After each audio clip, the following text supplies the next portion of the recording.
s'attacher à la dîme comme si elle continue d'être dans la doctrine de Christ. Est-ce que cela est juste? Est-ce que cela est juste? Parce que si vous le faites, je dis avec la main droite sur le cœur que véritablement vous reniez la parole du Seigneur. Parce qu'il a été clair dans Hébreux 10. Hébreux 10, à partir du verset 8 à 10. L'écriture a été claire là-bas. L'écriture dit que ce qu'on offre selon la loi, là, toutes ces choses-là ont été abolies. Alors comprenez que parmi tout ce qu'on offre selon la loi, la dîme fait partie. La dîme fait partie. Alors vous qui vous entêtez, l'écriture a été claire, soit nous devons être, bien sûr, nous devons marcher sur le fondement des apôtres. Est-ce que les apôtres ont une fois réclamé la dîme? Parce que quand on vous attaque de tout part, on voit vous utiliser une ruse comme quoi la dîme c'est pas obligatoire. Qui vous a dit ça?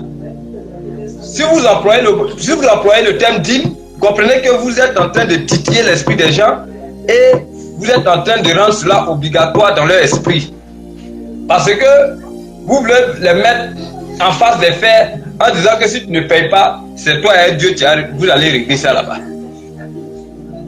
Maintenant, puisque Malachie a été clair, puisque c'est le texte de Malachie, vous prenez pour vous défendre. Malachie a été clair.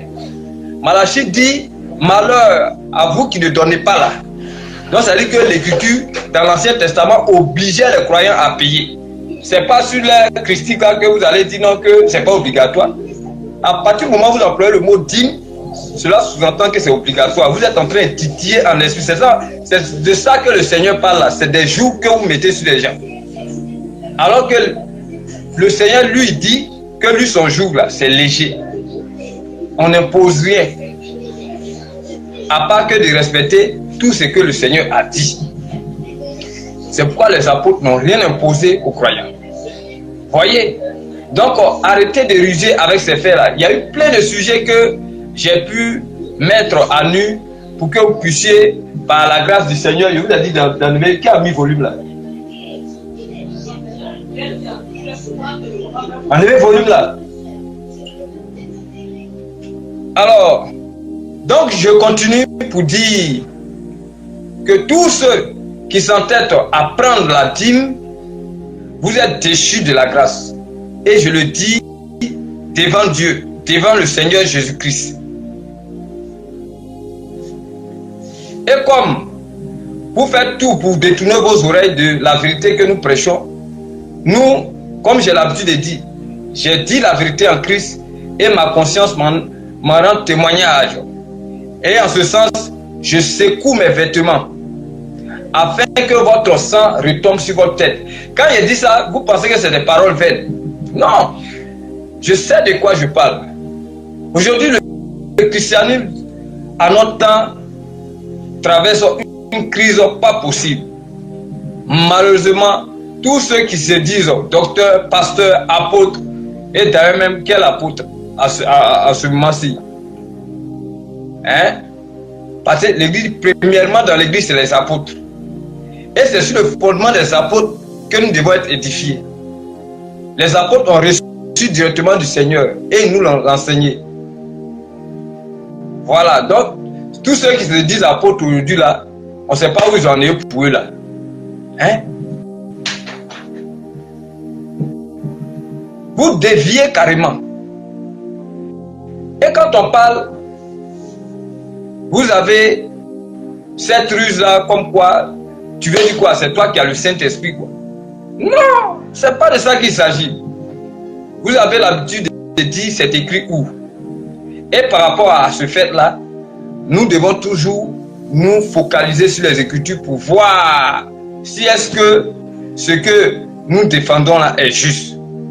Depuis quand les apôtres ont introduit cette notion de dîme là dans l'église, si ce n'est pas vous, à l'heure présente là qui êtes en train de faire ça. Ainsi, vous avez introduit des venins mortels dans la doctrine de Christ. Et tous ceux qui s'y attacheront, inéluctablement vous les emmenez dans...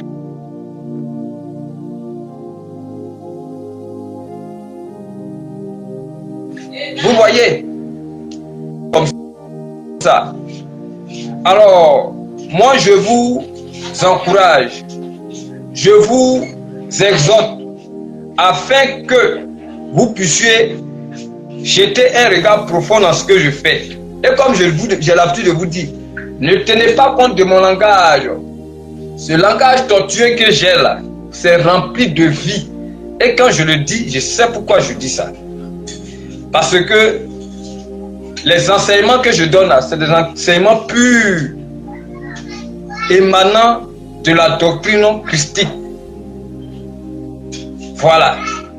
Aujourd'hui, grâce à tous ces thèmes que j'ai fait sortir là, vous voyez que aujourd'hui, petit à petit, des gens découvrent que les pasteurs sont dans le faux. Et mon combat, c'est d'amener les uns et les autres à la doctrine de Christ. Donc les gens découvrent ça. Quand j'ai fait sortir le thème, la profession empêche-t-elle le ministère de s'exprimer? Aujourd'hui, les gens savent que les apôtres, ceux qui se disent envoyés de Christ doivent travailler. Et c'est grâce à cette exhortation que les gens commencent à voir ces choses. Et j'ai usé de beaucoup de thèmes comme ça. Donc je vous invite à feuilleter ma page Facebook et vous imprégner de ces thèmes-là. Et vous-même, vous verrez que vos âmes seront très libres. Parce que moi-même, où je suis là, je rends témoignage par la grâce du Seigneur que mon âme est très libre.